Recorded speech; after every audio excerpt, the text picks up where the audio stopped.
മുഖത്ത് എത്ര സമാധാന ദൂതൻ്റെ ചായം പൂശിയാലും ഉള്ളിലുള്ള ക്രൂരതയും മനോഭാവവും അമേരിക്കൻ പ്രസിഡന്റുമാർക്ക് പുറത്തു വരിക എന്നതിൻ്റെ ഒടുവിലത്തെ ഉദാഹരണമാണ് ട്രംപിൻ്റെ പുതിയ പ്രസ്താവന.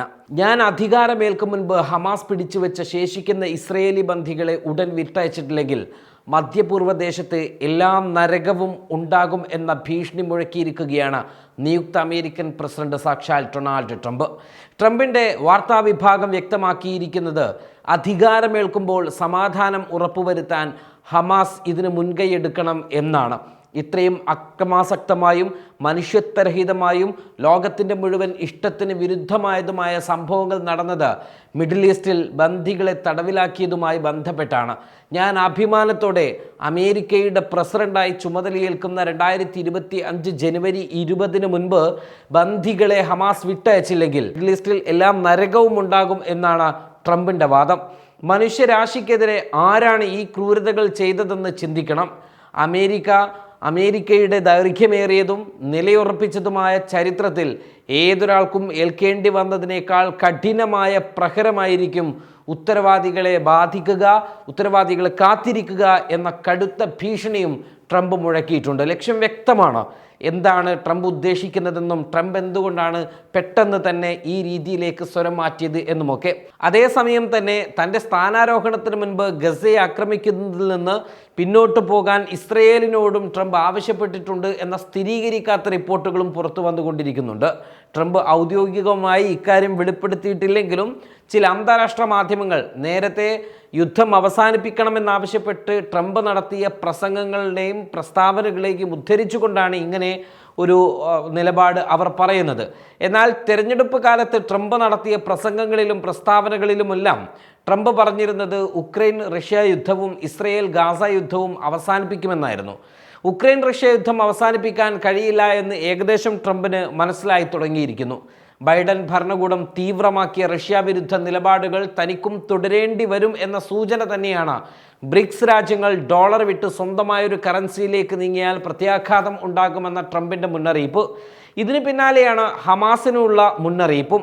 ഹമാസിനോട് പറഞ്ഞ ഇതേ സ്വരത്തിൽ പക്ഷേ ഇസ്രയേലിനോട് സംസാരിക്കാനോ ഭീഷണിപ്പെടുത്താനോ ട്രംപ് തയ്യാറായിട്ടില്ല എന്നതും എടുത്തു പറയേണ്ട ഒന്നാണ്. ട്രംപിൻ്റെ സ്വരമാറ്റത്തോടെ വ്യക്തമാകുന്നത് അധികാരത്തിൽ വരുന്ന അമേരിക്കൻ പ്രസിഡന്റുമാർക്ക് അവരുടെ മുന്നിലുള്ള യുദ്ധ സാഹചര്യങ്ങളിലൂടെ അല്ലാതെ മുന്നോട്ട് പോകാൻ കഴിയില്ല എന്ന കൃത്യമായ സൂചനയാണ്. ഇനി ഹമാസ് ഈ ഭീഷണിയെ എങ്ങനെ മുഖവിലക്കെടുക്കും എന്നതാണ്. ട്രംപ് പറയുന്നത് നരകം തന്നെ ഗാസയിൽ സൃഷ്ടിക്കുമെന്നാണ്. ട്രംപിൻ്റെ ഈ ഭാഷയോട് ഒരു സമൂഹം എന്ന നിലയിൽ എനിക്കും നിങ്ങൾക്കും നമ്മൾ ഉൾക്കൊള്ളുന്ന ഈ സമൂഹത്തിന് പറയാനുള്ളത്, ഏറ്റവും വലിയ ഒരു മനുഷ്യ സമൂഹം അനുഭവിക്കേണ്ടി വരുന്ന അവരുടെ ജീവിതത്തിലെ ഏറ്റവും വലിയൊരു നരകതുല്യമായ ഒരു നരകം തന്നെയാണ് ഇപ്പോൾ അമേരിക്കയും ഇസ്രയേലും ചേർന്ന് ഗാസയിലും ഫലസ്തീനിലും വെസ്റ്റ് ബാങ്കിലും ഒക്കെ നടപ്പിലാക്കിക്കൊണ്ടിരിക്കുന്നത്. ഇതിലും വലിയ നരകം ഈ ഭൂമിയിൽ ആ ജനതയ്ക്ക് ഇനി കിട്ടാനില്ല. അതുകൊണ്ട് തന്നെ ട്രംപിൻ്റെ ഈ ഭീഷണി തൽക്കാലം ആ ജനതയെ ഭീതിപ്പെടുത്തുന്നതോ ഏതെങ്കിലും തരത്തിൽ പിന്നോട്ട് പോകാൻ പ്രേരിപ്പിക്കുന്നതോ ഒന്നുമല്ല. അതിനെ സാധൂകരിക്കുന്ന ഒരു തെളിവ് ഹിസ്ബുള്ള മുൻപ് നടത്തിയൊരു പ്രസ്താവനയിലുണ്ട്. ഇസ്രയേലിലേക്ക് കനത്ത മിസൈൽ വർഷം തുടരുന്നതിനിടെയാണ് ട്രംപിൻ്റെ വിജയമുണ്ടാകുന്നത്. ഈ അവസരത്തിൽ ഹിസ്ബുള്ള തലവൻ പറഞ്ഞത്, അമേരിക്കയിൽ ആരധികാരത്തിൽ വരുന്നു പോകുന്നു എന്നതൊന്നും ഞങ്ങളുടെ വിഷയമേ അല്ല എന്നായിരുന്നു.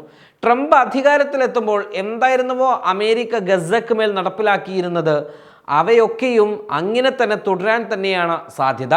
പോളിസി മാറ്റിയാലും നടപടികൾ ഏറെക്കുറെ ഇങ്ങനെ തന്നെ തുടരും. 2023 ഒക്ടോബറിൽ ഇസ്രയേലിനെതിരായ പ്രതിരോധത്തിലൂടെ ഹമാസ് നടത്തിയ മുന്നേറ്റത്തിൽ 250-ലധികം ബന്ദികളെ പിടികൂടുന്നു. തൊട്ടടുത്ത മാസത്തെ ഹ്രസ്വകാല ഉടമ്പടിയിൽ 105 പേരെ മോചിപ്പിക്കുകയും പിന്നീട് മറ്റു പല ഘട്ടങ്ങളിലായി ചില ബന്ദികളെയും രക്ഷപ്പെടുത്തുകയും ചെയ്തപ്പോൾ അവശേഷിക്കുന്ന 100ഓളം പേർ ഇപ്പോഴും ഹമാസിൻ്റെ കസ്റ്റഡിയിൽ ബന്ദികളായി തുടരുകയാണ്. അവരെ കണ്ടെത്തുവാനോ അവരെ മോചിപ്പിക്കുവാനോ ഇതുവരെയും ഇസ്രയേലിന് സാധിച്ചിട്ടില്ല. തൻ്റെ ആദ്യത്തെ പ്രസിഡൻഷ്യൽ ടേമിൽ അമേരിക്കയുടെയും ലോകത്തിൻ്റെയും കൊടിയ ശത്രു എന്നിവരെ വിശേഷിപ്പിച്ചിരുന്ന ഉത്തര കൊറിയയുമായി ട്രംപ് സൗഹൃദ ചർച്ച നടത്തി എന്നത് ലോകം കൗതുകത്തോടെ കണ്ടിരുന്നതാണ്. എന്നാൽ മറ്റു സംഘർഷങ്ങൾ ലഘൂകരിക്കും പോലെ എളുപ്പമല്ല ഫലസ്തീനിലെ സംഘർഷം അവസാനിപ്പിക്കാൻ എന്നത്. ട്രംപിൻ്റെ നയതന്ത്ര സമീപനങ്ങളെ വ്യത്യസ്തമാക്കും എന്നതും ഇവിടെ എടുത്തു പറയണം. വെള്ളിയാഴ്ച ആക്സി എന്ന് പറയുന്ന വാർത്താ ഏജൻസിയോട് സംസാരിച്ച റിപ്പബ്ലിക്കൻ പാർട്ടിയുടെ സെനറ്റർ ലിൻഡ്സെ ഗ്രഹാം പറഞ്ഞത്, ബന്ദികളെ മോചിപ്പിക്കാൻ ട്രംപ് മുൻപത്തേതിനേക്കാളും കൂടുതൽ ദൃഢനിശ്ചയമുള്ള ആളാണെന്നും ബന്ദി ഇടപാട് ഉൾപ്പെടുന്ന വെടിനിർത്തലിനെ പിന്തുണക്കുന്നു എന്നുമാണ് പറഞ്ഞത്. ഒപ്പം ഇസ്രയേൽ സൗദി ബന്ധം സാധാരണ നിലയിൽ ആക്കുന്നതും ഇറാനെതിരെ ഒരു പ്രാദേശിക സഖ്യം കെട്ടിപ്പടുക്കുന്നതും ഉൾപ്പെടെ മറ്റു വിഷയങ്ങളിൽ ശ്രദ്ധ കേന്ദ്രീകരിക്കാൻ ട്രംപിന് ഗാസയിൽ ഒരു കരാറിലെത്താൻ ആഗ്രഹമുണ്ട് എന്നതുമാണ്. ഏതായിരുന്നാലും ട്രംപിൻ്റെ സ്വരം കനക്കുന്നതോടൊപ്പം ഒരു ഭീഷണിയുടെ സ്വരം കൂടി ട്രംപ് മുന്നോട്ട് വെക്കുകയാണ്. തൻ്റെ ഭീഷണിക്ക് മുൻപിൽ ഗാസയും ഹമാസും വഴങ്ങണം എന്നാണോ ട്രംപ് ഉദ്ദേശിച്ചത്? അതല്ല, താൻ പ്രസിഡൻഷ്യൽ തെരഞ്ഞെടുപ്പ് കാലത്ത് പറഞ്ഞ പോലെ എൻ്റെ കാലഘട്ടത്തിൽ ഒരു യുദ്ധമുണ്ടാകാൻ താൻ ആഗ്രഹിക്കുന്നില്ല എന്ന ആത്മാർത്ഥതയോടെയാണോ? ഏതായിരുന്നാലും അമേരിക്കൻ പ്രസിഡന്റുമാരുടെ ചരിത്രം എടുത്ത് പരിശോധിച്ചാൽ അവർക്കൊരിക്കലും ഒരു നല്ല മുഖം ഉണ്ടായിട്ടില്ല, പ്രത്യേകിച്ച് യുദ്ധകാര്യത്തിൽ.